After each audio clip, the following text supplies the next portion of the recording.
All right, Alex, the Canadian men's national team are returning to action soon, so I think it's about time we did a video on them. They return to action March 25th and March 28th, exclusively live here on OneSoccer. Alex, we're starting things off with a little game I made up called This Player or That Player.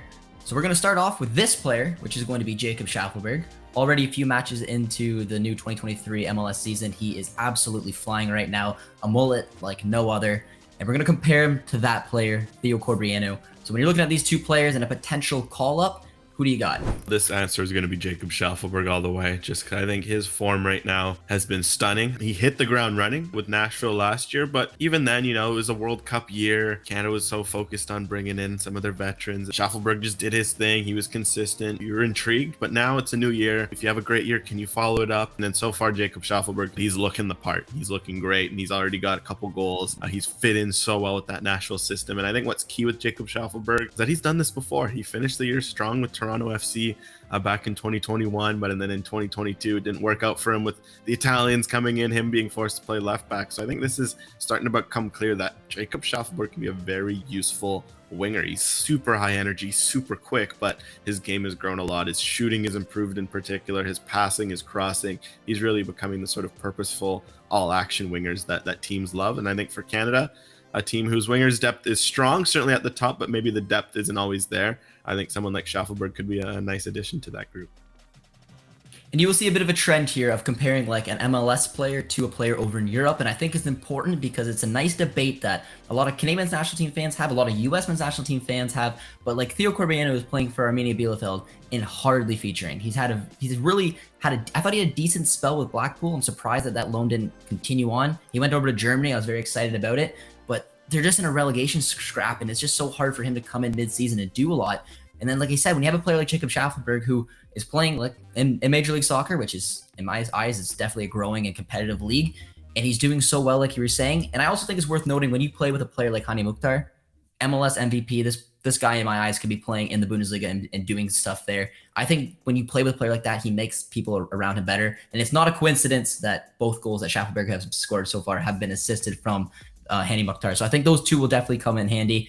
He's got the personality as well, so hopefully like that form can continue, but I definitely think he did enough to get that type of call up. We're gonna stick with the stories of the season so far in MLS, and we're gonna go on to a gentleman we just interviewed, someone who I really enjoyed talking to, and that is Hiebert. He is this player, and we're gonna compare him against that player, and that is Kennedy, who again, I'd say he's probably in a similar boat to Corbeanu, but we'll let you take this away. This player or that player, Alex? Every CanMNT fan, observer, media's favorite subject, center back. So I think, of course, anytime you can look at center back battles, it's interesting. I think this one's fascinating. I think it's one where Kyle Hiebert does have the edge for me right at this moment because, look, Scott Kennedy, very good player, someone who would have been at the World Cup squad if not for an unfortunate injury. But there's just the reality that since that injury, his form has it's been unlucky for him because he also had another injury after the shoulder injury, so it's not been all healthy for him. But he then came back and got a red card, and now ever since that red card, he hasn't really been featuring. It's just a reality that he hasn't played all that much lately. And then you look what Kyle Hiebert's done, where he's slotted seamlessly into the team to watch right now in MLS, St. Louis City. Phenomenal crowd, fun to watch, high pressing team, and has not looked out of place. He's won his spot. He's playing at center back, looking good. Scored a goal this past weekend. He's improving his game in possession. He's very good, in the air and other areas of the game. A guy like Kyle Hiebert is someone to look at for Canada, especially the one thing that will hurt Kennedy is that you look at the left-sided center back depth. He's got Kamal Millar and Derek Cornelius. We're both, Cornelius in excellent form right now. Kamal Millar's form dipped a little, but we saw what he did at the World Cup. Like, it's his spot to lose. All of a sudden, you look at the right side, it's Steven Vittoria, who's, he's not getting any younger and can't always play these games. And then, it's Joel Waterman. It's someone who's still himself trying to battle and win a spot. Someone like Kyle Hiebert slotting into that right-sided group and adding to the depth as well. Daniil Henry pushing to get back in could make for a good battle at that position. And these are the stories that you absolutely love to see because Hiebert is 25. He kind of came out of absolutely nowhere. He's got an incredible story. I really enjoyed the interview we did with him. But he's also a dual national, living in the U.S. for that long. He is eligible for the U.S. And if you looked at some of their recent call-ups, they have a tendency to call inform MLS center backs. So this could also be one that could maybe push it over the line. And Hiebert made it very clear he wants to represent Canada. And after this interview with us, he went out there and scored a goal. So, I mean, our money has to be on him. And for me, it's just similar to the Corbeanu one. Like, both of them are playing in the Bundesliga too. They aren't featuring a lot. It's just one of those things where I'd rather have a player who is like fully starting, fully playing mats, and in great form. And that's both what Shaffelburg and Hiebert are doing. So for that same reason, I would go with MLS once again. We are going with this player. Seeing the trend continue on, we're talking about MLS players. We're going with Mo Farsi as this player. And we're gonna explain a little bit, but that player is going to be Liam Millar. Maybe Alex, if for those who maybe not follow Millar as closely, why do you think he is at this kind of like right wing back? Because if you know Mo Farsi, you know he put features at a right wing back, and Millar last season played specifically as like a left attacking mid in a 4-2-3-1. Right now, that's not really where he's playing. So Alex, this player and that player. Yeah, and I mean, Liam Miller's an interesting one right now because he is playing as a right wing back for Basel. He's lost a bit of his, everyday starter spot because, for Basel the year before had a phenomenal season, scored double-digit goals, was, always in the starting 11. Now it's been a bit of a battle. Sometimes he starts, sometimes he comes off the bench. He's been playing at a wing back position in a right, in a back three. I think that, it throws him into a discussion with a guy like Mo Farsi, who has also been playing in the back three under one Wilfred Nancy, who, as we know, is a pretty good coach at getting the most out of young Canadians. And so far, Farsi has been no exception in that regard. So this is a fun one. I mean, it's one where logically, I think Liam Millar, if I were to select from John Herdman's perspective, I think I'd go Liam Millar just because he has that experience. He can play also on the wing. He's been in the squad many a times before, and now that he's added this versatility to his game, that will help him.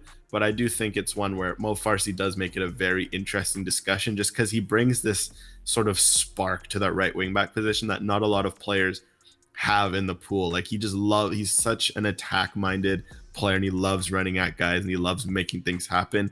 I think, unfortunately, due to the fact that guys like Richie Larea, Tajon Buchanan also have similar profiles, I don't see Farsi winning this battle right now, but I think it's one where, going forward, it is one to watch. So I have Millar for now, but keep an eye on Farsi. I will agree with you because I'm kind of looking at it from like Herdman's perspective. I think the sample size is just a little too small for Farsi right now, but talk to me maybe for the next window, once he's almost an MLS season deep, where he can maybe show it at a little bit more consistent level. I do think it's worth noting, like I said a couple times on here, that sources told me that Algeria is keeping a close eye on Farsi. So that, those are a couple dual nationals now. When you look at Hiebert, who's eligible for the US and Canada, so is Farsi. We know that Algeria is keeping tabs on him. But just because of the sample size and the fact that Millar can do it if you need him on the wing, you can do it as a right wing back. Probably won't see him there, but I think probably for Herdman's perspective, I would go with Millar as well. We're still staying in MLS, and we're going to go with this player, Ryan Raposo, who's had quite the start to this season right now. Alex and I have been lucky to interview him before, and I believe he's eligible to represent Canada, Portugal, and China.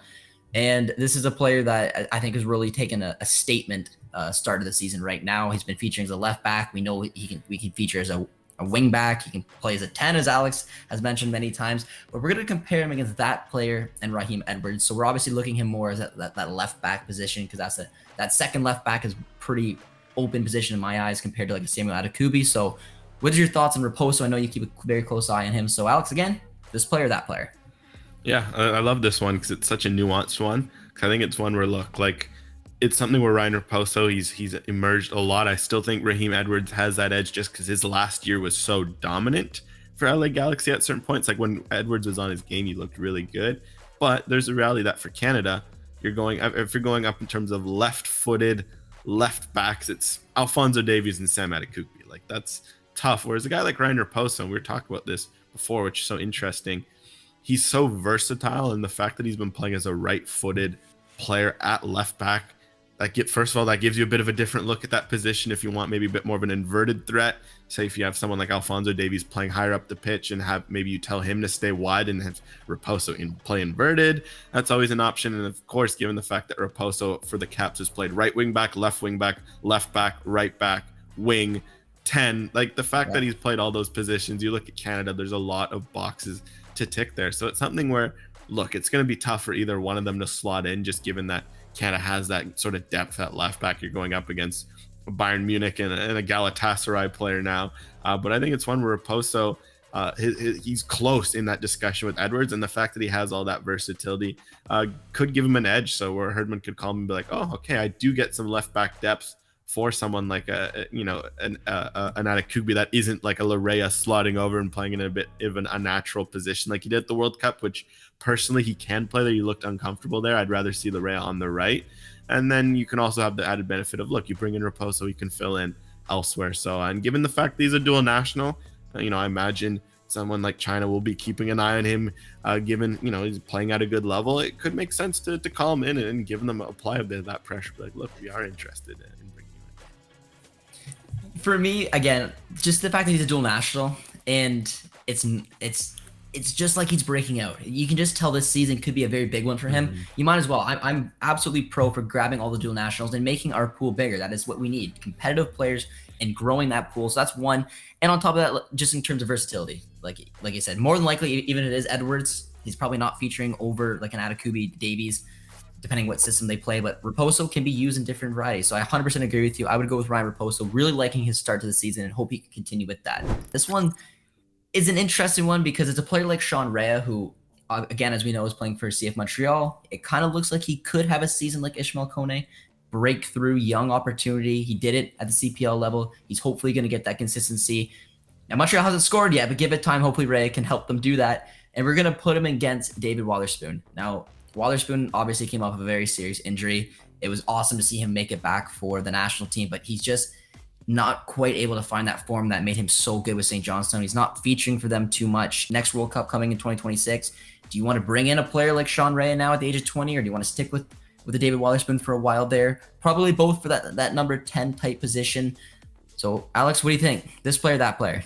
Yeah, look, it's something where David Wotherspoon, fascinating player, fascinating rise, etc. But it's one where he just hasn't been able to get those minutes for St. Johnstone at the moment. And hopefully that can change. But I think it's one where you're looking at what Sean Rea can bring. And I think for Canada, wherever possible, when you're planning for 2026 for the Copa America, etc., you want to be, getting some young players in there. And obviously not all of them are going to hit. But if you can get some of these young players now where they're at the beginning of their ascension, maybe they break out like an Ismail Kone, all of a sudden in a year or two, they're playing at a bigger club or have a bigger role. And you can say, okay, we got them in at the right time. And I think Sean Rea is one of those high upside players where he's shown it with Montreal. Like, yeah, there's a lot of work for him and his team to do offensively, but he just has that something about him where he can make things happen. He's creative. And I think Canada's crying out for more players like that, especially after they lost the likes of Stefan Mitrovic, and some of these other very creative players that could have filled a potential role like that. So a guy like Rea, also Marcelo Flores, I'll add in that discussion. Yeah. So a guy like Sean Rea could fill in some of those gaps that you lost with some of those players going away. And he's super young. He's just 21. So like, this is a player who's very far from done growing. And given that position in need, he's also versatile, can play on the wing, can also play as a 10. So maybe that's something that lends into his favor. I think he's the exact sort of player that Canada should be looking at a position where, if someone like, you're talking about someone like Wotherspoon, he's a huge part of the team, huge part of the team's culture. But if it's something where he's not playing, someone like Rea has shown that he can very much get a look. So I'd go Rea. Yeah, and I just think, again, with that similarity to how Ishmael Kone took that rise, took that opportunity, very young age. Everything happened so quickly for Kone, and I do think Rea has all those intangibles to be able to make that type of move happen. And just in terms of David Wotherspoon, again, I don't know how much more he has at the national team level. I hope he obviously is able to stay around for as long as possible, but this could be a good opportunity for a young player like Sean Rea to really make a statement. We have a bit of a wild card here because we are going away from the MLS trend, but there's a desperation for this national team to get number 6s in. And this is where a little this player, that player happens, because we have Victor Loturi, who recently got called up to South Sudan with his brother, William Akio. And we're going to have, as well as Liam Fraser, who is no stranger to the national team. He was obviously called up in that emotional video to go to the World Cup. He's playing in the Belgian second division with Deans. Not really the level I love to see, but it's a debate, because one of these players surely have to believe they have an opportunity to maybe make an impact at the national team at that 6. So Alex, who do you got? This player or that player? For this one, I'm going Victor Loturi, because I think Liam Fraser has shown he's one of those players. He always steps up for playing for Canada. I think it's one where he just needs to sort out his club situation, just because he's not only is he at Dines, he's not really playing like as much as you would have liked, because like there was after the World Cup he wasn't always starting. They're not getting promoted, so you can at least look forward to that.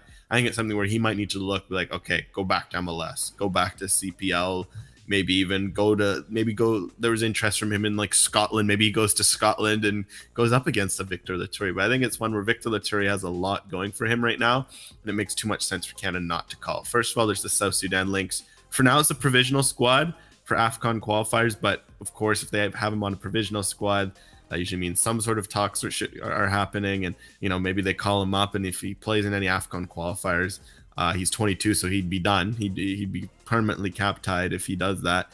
There's some urgency for Canada to act on that front. Like, you'd want to call him in and show him. There's also the positional need. Canada, as we say, lack number 6s. They have a lot of 8s. They got a lot of wingers. They got a lot of fullbacks and wingbacks, and they got a lot of strikers. But the 2 areas they need are 6s and center backs. And 6s are honestly more than center back, because right now at the 6th position, it's Atiba Hutchinson, Samuel Piet, Liam Fraser were pretty much the options. And it's one where you look at this window where there's some injuries, some other things that realizes how thin it is. So Loturi has that. And lastly, there's just the fact that his age, he's 22. He's the exact sort of young profile you should be targeting for, someone who could play for 1, 2, 3 World Cup cycles, given how young he is. So yeah, I think it's one where he's playing at a good enough level, a level that John Herdman respects. We've seen Wotherspoon. We've seen some other players get calls from the Scottish League. It makes too much sense not to call Loturi. Yep. Agree with everything you say. I do really like Liam Fraser. I kind of hope he goes back to Major League Soccer. I do. I just think he needs to shake things up in terms of the level he's playing at right now. And for Victor Loturi, yeah, everything you said is perfect. And I think he's taken a pretty big step this year. He's playing very consistently. He's scoring goals.